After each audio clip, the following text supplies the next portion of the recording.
السلام علیکم ورحمۃ اللہ وبرکاتہ نحمده ونصلی علی رسولہ الکریم اما بعد۔ معزز سامعین و ناظرین، احکام قربانی یعنی قربانی کے احکام قسط نمبر 3 میں آپ کا استقبال ہے۔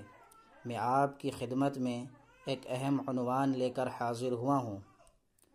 اس سے پہلے میں آپ سے گزارش کرتا ہوں کہ جن حضرات نے ہمارے یوٹیوب چینل کو سبسکرائب نہیں کیا ہے وہ ضرور سبسکرائب کر لیں۔ بسم اللہ الرحمن الرحیم۔ عظیم قربانی جو یادگار بن گئی، یہ انسانی تاریخ کا ایسا اثر انگیز واقعہ ہے جس کے تصور ہی سے رونگٹے کھڑے ہو جاتے ہیں۔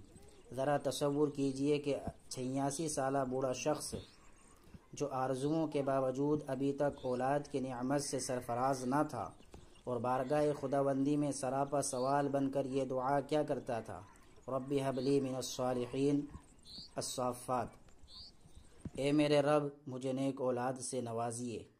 بالآخر ایک دن اس کی یہ فریاد اس کے رب نے سن ہی لی اور ایک حلیم بردبار اور باوقار بیٹے کی نہ صرف بشارت سنائی بلکہ ہونہار اسماعیل کی صورت میں وہ مبارک بیٹا عطا بھی کر دیا گیا۔ بڑھاپے کی اولاد کی قدر وہیں جان سکتا ہے جسے ایسے حالات سے سابقہ پڑا ہو، لیکن وہ باپ جسے یہ بیٹا عطا ہوا تھا وہ کوئی عام انسان نہ تھا، وہ تو اللہ کا خلیل اور توحید و انابت اللہ میں اپنے بعد آنے والے انسانیت کا امام بننے والا تھا۔ اس لیے رب العالمین کے دستور کے مطابق اطاعت و انقیاد اور بے چون و چرا امتثال امر کی کسوٹی پر اسے پرکھنے کا عمل شروع ہوا۔ چنانچہ اولاً اس معصوم جگر کے ٹکڑے کو اس کی والدہ ماجدہ کے ساتھ مکہ معظمہ کی بے آب و گیاہ وادی میں چھوڑ آنے کا حکم صادر ہوا، جسے وہ اللہ کا سچا خلیل پوری خندہ پیشانی سے قبول کرتے ہوئے بلا تاخیر بجا لایا۔ دن ہفتوں میں، ہفتے مہینوں میں اور مہینے سالوں میں تبدیل ہوتے گئے۔ مکہ معظمہ جو کسی زمانے میں غیر آباد تھا اب آباد ہو چکا تھا، اور وہ نور نظر، لخت جگر، پیارا سا اسماعیل اب جوانی کی دہلیز پر قدم رکھ چکا تھا، اور امید ہو چلی تھی کہ یہ ہونہار بیٹا اب اپنے بوڑھے باپ کا سہارا بنے گا اور ضعف و کمزوری کی عمر میں اس کا ہاتھ بٹائے گا۔ لیکن عین اسی زمانے میں جبکہ نظروں میں روشن مستقبل کے خواب سجائے جا رہے تھے، اس خلیل اللہ ابراہیم کو خواب میں یہ حکم ربی پہنچا کہ اب ہمیں تمہارے عزیز از جان نور نظر کی جان کی قربانی منظور ہے۔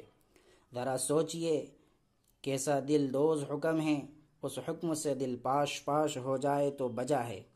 آرزوؤں کے بعد حاصل شدہ ایک ہونہار جوان بیٹے کو ایک بوڑھا باپ اپنے ہاتھ سے ذبح کرے، کیا مادیت کی دنیا میں کوئی اسے سوچ بھی سکتا ہے؟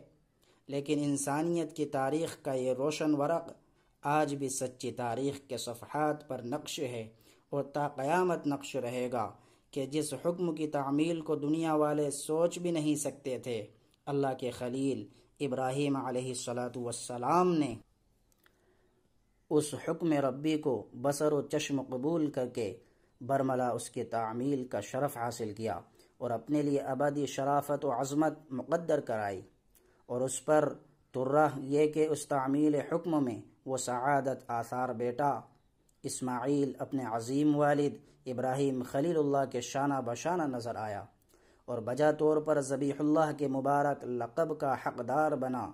اللہ تعالیٰ کو ان باسعادت باپ بیٹے کی یہ ادائیں ایسی پسند آئیں کہ قیامت تک ان کا نام روشن فرما دیا اور اپنی مقدس کتاب قرآن کریم میں بڑے اچھوتے انداز میں ان کا تذکرہ فرمایا۔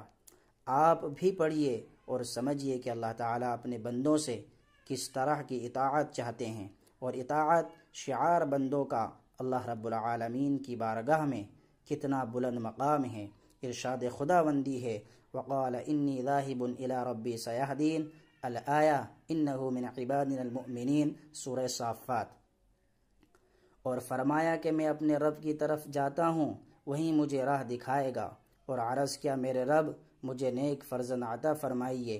پس ہم نے انہیں ایک متحمل مزاج بیٹے کی بشارت دی پھر جب وہ بیٹا آپ کے ساتھ محنت کی عمر کو پہنچا تو فرمایا میاں صاحب زادے، میں نے خواب میں تمہیں ذبح کرتے ہوئے دیکھا ہے، تو سوچو تمہاری کیا رائے ہے؟ اس بیٹے نے کہا ابا جان، آپ کو جو حکم ربی ہوا ہے اسے کر گزریے، آپ مجھے صبر کرنے والا پائیں گے۔ پس جب دونوں باپ بیٹے نے دل سے حکم مانا اور بیٹے کو ذبح کے لیے پیشانی کے بل لٹا دیا اور ہم نے پکارا اے ابراہیم، تو نے خواب سچ کر دکھایا، ہم نیکی کرنے والوں کو اسی طرح بدلہ عطا کرتے ہیں۔ یقیناً یہ کھلی ہوئی آزمائش تھی اور اس کے بدلے میں ہم نے ایک بڑا جانور ذبح کے لیے دیا، اور بعد میں آنے والے لوگوں میں یہ چرچا ہم نے باقی رکھا کہ ابراہیم پر سلامتی ہو، ہم مخلص بندوں کو ایسا ہی شاندار صلہ دیتے ہیں۔ بے شک وہ ابراہیم ہمارے مومن بندوں میں ہیں۔